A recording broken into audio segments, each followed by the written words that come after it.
You like my hair? Gee, thanks. Assalamualaikum warahmatullahi wabarakatuh. Yang terhormat Bapak Dr. Muhammad Nur Halim, MPD, selaku dosen dari mata kuliah Desain dan Pengembangan Kurikulum PAI. Perkenalkan, saya Azza Rizky Tajriani, mahasiswa dari UIN Saizu Purwokerto. Saya dari kelas 4 PAIA yang akan menjawab soal-soal UTS terkait dengan pertanyaan urgensi secara teoretik dan praktis ketika saya menjadi seorang calon guru mata kuliah pembelajaran PAI. Oke. Di sini saya akan menjawab secara teoritis. Terlebih dahulu teman-teman dan saya sendiri harus memahami tentang apa itu urgensi secara teoritis. Ketika saya nanti menjadi seorang guru, tentunya saya akan menambah wawasan saya, pengetahuan saya, keilmuan saya, dan belajar terus untuk mengembangkan bakat dan soft skill saya yang sebelumnya memang saya tidak mengerti. Apalagi di generasi Z saat ini yang cenderung anak-anak itu rasa keinginan tahu itu lebih dalam dan lebih detail. Untuk itu terlebih dahulu saya harus mengembangkan bakat saya, mengembangkan skill saya, pengetahuan saya tentang mata kuliah pembelajaran PAI agar nantinya ketika saya dalam menyusun RPP, dalam merencanakan pembelajaran itu dapat berjalan sesuai dengan standar kurikulum sehingga lebih berkualitas. Itu menurut saya tentang standar, menurut saya tentang urgensi secara teoretik. Kemudian jika secara praktis, apa sih yang dimaksud dengan secara praktis? Nah, kali ini harus paham terlebih dahulu nih dan lebih meyakinkan lagi kenapa harus secara praktis. Tentunya harus dijalankan sesuai dengan waktu pembelajaran agar nanti materi yang kita sampaikan dapat sesuai dengan waktunya sehingga optimal gitu. Dalam arti di sini kita harus bisa mengembangkan strategi apa sih yang bisa kita ajarkan kepada peserta didik, metode apa sih yang bisa saya ajarkan kepada peserta didik agar nantinya pembelajaran atau ilmu yang saya sampaikan itu bisa ditangkap oleh masing-masing peserta didik. Misalkan dengan saya menggunakan metode apa nih? Apakah dengan model project based learning atau menggunakan based learning atau discovery learning atau justru inquiry learning? Lah ini perlu diperhatikan saya nantinya ketika saya menjadi seorang guru. Maka untuk memperhatikan itu semua tentu itu pertama secara teoritis harus mempunyai keterampilan dasar. Soft skillnya saya harus dipertingkatkan lagi, membaca buku referensi, membuat artikel, pokoknya tentang keilmuannya harus ditingkatkan lagi, menambah skill saya yang nantinya bisa saya praktekkan untuk membuat RPP, rancangan dan lain sebagainya sehingga nanti pembelajaran di kelas itu dapat berjalan dengan lancar dan anak-anak pun merasa lebih enjoy dan nyaman menerima apa yang saya sampaikan kepada peserta didik sehingga nantinya pembelajaran dapat berkualitas dan sesuai dengan standar kurikulum sekarang yang berlaku tentunya. Kemudian yang kedua adalah apa sih yang dimaksud dengan hidden curriculum? Nah ini perlu diperhatikan ya bahwa hidden itu tersembunyi dan kurikulum ya kurikulum. Hidden ini sesuatu yang tidak terlihat, sesuatu yang tersembunyi tapi bisa dijadikan sebagai pelajaran. Dalam arti luasnya ya intinya hidden curriculum ini pada hasil belajarnya yang secara tidak langsung tidak terstruktur dalam program kurikulum gitu kan. Nah kemudian di pertanyaan tuh disebutkan bahwa apa sih hidden curriculum yang saya alami ketika di dalam kelas. Menurut saya ya, ketika dalam pembelajaran beliau Bapak Dr. Muhammad Nur Halim ketika di dalam kelas saya menerima banyak sekali hidden curriculum, tapi yang di sini hanya disebutkan oleh hanya dua saja ya. Yang pertama yaitu tentang tanggung jawab. Rasa tanggung jawab itu memang betul-betul saya rasakan betul di kelas yang diajarkan oleh Bapak Dr. Muhammad Nur Halim. Tanggung jawabnya di sini maksudnya itu apa? Ya tentu ketika datang tepat waktu itu sudah merupakan hidden curriculum yang merupakan menurut saya itu termasuk tanggung jawab dari diri saya sendiri gitulah untuk tidak terlambat, mengerjakan PR, mengerjakan tugas sesuai dengan deadline. Intinya mendengarkan apa yang Bapak sampaikan. Kemudian yang kedua adalah sikap menghormati, sikap santun kita terhadap pendidik yang ada di depan.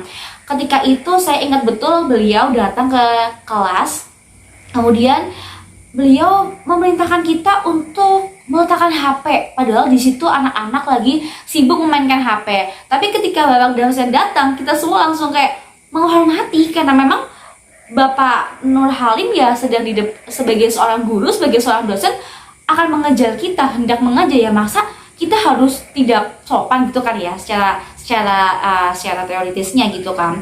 Kemudian Bapak Nur Halim beliau memerintahkan untuk coba siapa yang ingin bertanya, hendak bertanya, ayo siapa gitu kan. secara tidak langsung itu sudah menimbulkan rasa kepercayaan diri kita gitu kan.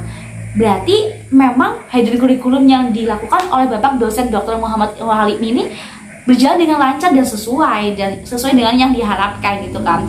Tadi dari tanggung jawabnya, sopan santunnya kita terhadap guru, saling menghargainya dan lain sebagainya. Itu yang saya rasakan di hidden curriculum di kelas yang saya alami saat ini gitu kan. Kemudian yang kedua adalah hidden curriculum di lingkungan, di setting lingkungannya. Yang pertama, saya merasakan betul bahwa ketika di lingkungan di luar lingkungan gitu kan ya, itu bentuk saling menghargainya, yaitu bentuk saling menghargai di lingkungan setting lingkungannya sekitar itu adalah saya sebagai seorang calon guru tentunya harus bisa menjaga nama baik saya gitu kan. Ini sangat penting dilakukan oleh sebagai calon guru. Dan ini merupakan pelajaran bagi saya juga. Beliau pernah berkata, Bapak dosen Dr. Muhammad Nur Halim pernah berkata bahwa seseorang peserta didik cenderung melihat seorang pendidik itu dari apa yang dilakukan, apa yang kita lakukan, bukan dari mendengar gitu. Misalkan nih kita berperilaku baik, berperilaku sopan, berperilaku sesuai dengan kita lah sebagai seorang pendidik, ya maka pendidik akan termotivasi untuk mengikuti apa yang kita lakukan. Jadi berusaha untuk menjaga nama baik diri kita sendiri gitu kan, sehingga nanti ya anak-anak bisa mencontoh budi pekerti kita gitu. Kemudian yang kedua adalah bisa dengan mengikuti kegiatan-kegiatan volunteer atau sesama kerja bakti dan lain sebagainya. Ini ya peduli dengan lingkungan, itu sangat menambah relasi karena itu berkaitan dengan social function juga. Itu menurut saya sangat berpengaruh dalam hidden curriculumnya. Misalkan ya ada teman di sekitar, menyapalah, baiklah, janganlah di situ bersikap tidak sopan dan sebagainya. Itu dari setting lingkungannya. Kemudian dari di luar kelasnya ketika yang saya alami di kelas, ketika saya nanti jadi seorang guru, saya mempelajari betul dari yang Bapak dosen ajarkan, yaitu saya merancang strateginya apa sih biar hidden curriculum itu memunculkan sebanyak mungkin. Yang pertama, saya akan menumbuhkan rasa motivasi terlebih dahulu kepada peserta didik. Jadi ketika nanti saya mengajar ya, saya akan menumbuhkan rasa motivasi belajar itu untuk lebih giat lagi gitu. Ya, lebih giat lagi gitu kan, sehingga nanti peserta didik mendengarkan saya ya dengan rasa yang suka. Walaupun kita tidak bisa memungkiri ya ada anak yang tidak suka dengan dosen A, dosen B, guru A, guru B, itu sesuatu hal yang wajar. Tapi setidaknya kita berusaha untuk bisa membuat hati peserta didik itu senang terlebih dahulu. Ya bisa dengan membuat suasana kelas menjadi nyaman gitu kan, dengan cara bertanya, adakah yang ingin bertanya gitu. Kemudian berpakaian sopan gitu. Itu merupakan salah satu hal yang wajib dan penting bagi seorang pendidik ketika nanti mengajar di kelas. Ketika nanti mengajar di kelas, menjadi seorang guru, menjadi seorang figur, tentu harus berpenampilan yang rapi, yang elegan. Tidak kok awur-awuran, acak-acakan, atau justru tidak rapi, karena itu sangat diperlihatkan atau diperhatikan oleh peserta didik, apalagi di zaman sekarang ya teman-teman semuanya. Zaman sekarang itu fashionable banget gitu kan, secara gak langsung gitu. Anak-anak tuh cenderung kayak, wah rapi ya, wangi, keren, wah semangat gitu loh. Jadi nggak kayak terpuruk gitu loh. Intinya itu sih hidden curriculum yang nanti akan saya bangun ketika saya di dalam kelas ya, berpenampilan rapi, kemudian membangun suasana yang nyaman gitu kan. Atau dengan memberi pertanyaan-pertanyaan, misalkan dengan siapa yang tahu tentang ini atau itu. Dan nanti kan salah satu dari peserta didik tentunya akan mengacungkan jarinya. Nah, ketika mengacungkan jarinya itu sudah termasuk hidden curriculum karena menumbuhkan rasa percaya diri dan memotivasi untuk berbicara, berspeak up gitu, ya kan? Oke, kemudian di luar kelas tentu dengan menyapa ya, 5S atau 3S, senyum, sapa, salam, sopan dan santun, bisa tuh 5S. Kemudian dengan menghormati sesama, membuang sampah pada tempatnya, dan juga ini yang paling penting ya di dunia sosial media. Di dunia sosial media itu sangat penting, apalagi kita dalam seorang figur, seorang pendidik.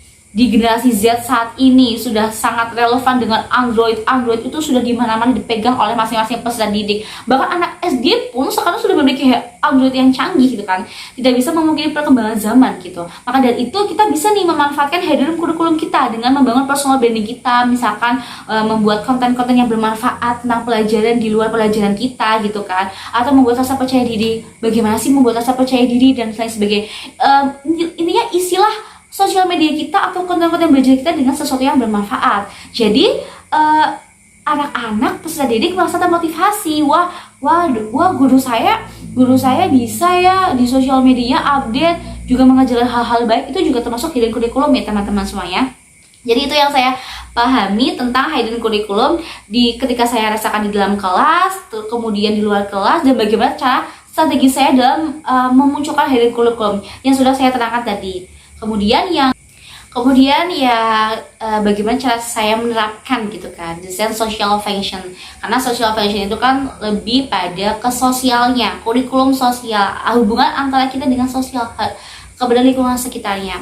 Kalau misalkan saya nanti sebagai guru saat ini, saya lebih melatih diri saya terlebih dahulu tentang bersosialisasi. Tidak mungkin dong kalau kita sebagai seorang guru kok introvert orangnya, tidak bisa berkomunikasi dengan baik. Maka kita harus melatih dasarnya kita terlebih dahulu tentang cara berbicara, cara memperlakukan orang dengan baik, kemudian cara bersosialisasi dengan teman ataupun dengan guru. Itu harus perlu dibentuk dari sekarang, benar-benar dari sekarang. Kemudian ketika nanti saya menjadi seorang guru, bagaimana cara saya menerapkan social function tersebut? Misalkan saya bisa mengambil ini dari beliau juga, Bapak Dr. Muhammad Nur Halim. Pertama, ketika datang ke kelas, memunculkan suasana yang nyaman terlebih dahulu dengan pertanyaan-pertanyaan yang minggu kemarin yang belum dibahas, intinya terkait dengan sosial yang sekarang sedang fenomenal tuh apa gitu kan.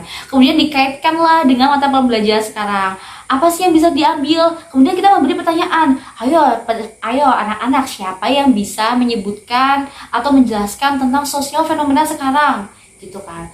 Ya apapun itu pertanyaannya, pokoknya timbullah rasa pertanyaan. Jadi antara guru dan peserta didik itu ada interaksi sosialnya, saling berkomunikasi gitu kan. Lah barulah ketika nanti di situ sudah merespon, kita merespon pendapatnya, juga mendengarkan apa opini-opini dari masyarakatnya, dan juga ketika kita menampilkan nih, misalkan menampilkan gambar atau video, menampilkan motivasi, berilah mereka ruang untuk berpendapat, berilah interaksi antara kita dengan peserta didik kita. Barulah ketika sudah selesai semuanya, kita memberi pengertian, memberi motivasi, memberi penjelasan. Oh ternyata seperti ini, ternyata seperti ini, ternyata seperti ini. Jadi menurut saya yang akan saya terapkan nanti ketika saya menjadi guru, ya sama seperti Bapak Nur Halim yang terapkan. Karena menurut saya hidden kurikulum yang Bapak Nur Halim itu sampaikan kepada peserta didik merupakan salah satu hal yang saya termotivasi ya, untuk nanti besok saya bakal kayak Pak Halim nih gitu kan. Bagus juga nih strategi dalam mengajarnya gitu kan. Sehingga semua itu kayak mencakup gitu loh. Bahkan saya akan mempelajari tentang tugas-tugas Bapak Nur Halim juga nih, sehingga lebih optimal, tugasnya bisa kecapean, kemudian materi pun bisa tercapai gitu. Tugasnya di KCR mengumpulkan minggu ini, minggu ini. Jadi kayak tuntut gitu loh. Kita sebagai peserta didik juga lebih paham gitu kan. Kemudian yang kelima adalah tentang pengertian dari desain pengembangan kurikulum dan apa saja sih model-modelnya yang saya ketahui. Oke, saya akan menjelaskan terlebih dahulu apa itu pengertian dari desain pengembangan kurikulum. Ya, desain pengembangan kurikulum adalah suatu program atau rancangan atau pola, suatu pengorganisasian yang di dalamnya ada tujuan, ada isi, ada proses belajar peserta didik di tingkat lebih jenjangnya lagi, sehingga nanti lebih meningkat gitulah prosesnya. Dalam proses belajar itu ada tingkat meningkatnya, tidak stuck di situ saja gitu. Nah, model-modelnya itu ada apa saja sih? Tentu ada desain experience kurikulum, ada desain social function kurikulum, dan juga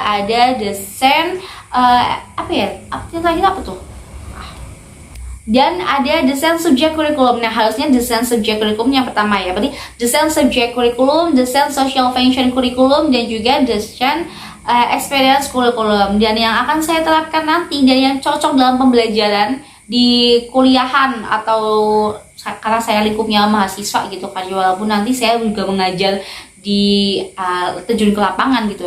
Saya memilih lebih tepatnya adalah desain function kurikulum karena ini berhubungan dengan sosial. Karena mau tidak mau kita sebagai guru ya tentu berhadapan dengan lingkungan sekitar. Yang mau tidak mau harus bersosialisasi dengan baik cara berbicara kita, entah itu dari tutur katanya kita, dari non masyarakatnya juga, ilmu pengetahuan kita itu digali dengan di sosial masyarakatnya. Jadi memang betul-betul terjun ke masyarakat untuk menelaah problem apa sih sebenarnya yang sedang terjadi di lingkungan saat ini, sehingga nanti bisa dijadikan pembelajaran atau standar kurikulum yang disesuaikan dengan yang sekarang gitu. Mungkin itu jawaban yang dapat saya sampaikan di jawaban UTS kali ini. Untuk itu, apabila ada kesalahan dalam tutur kata atau penjelasan, saya mohon maaf yang sebesar-besarnya. Wassalamualaikum warahmatullahi wabarakatuh.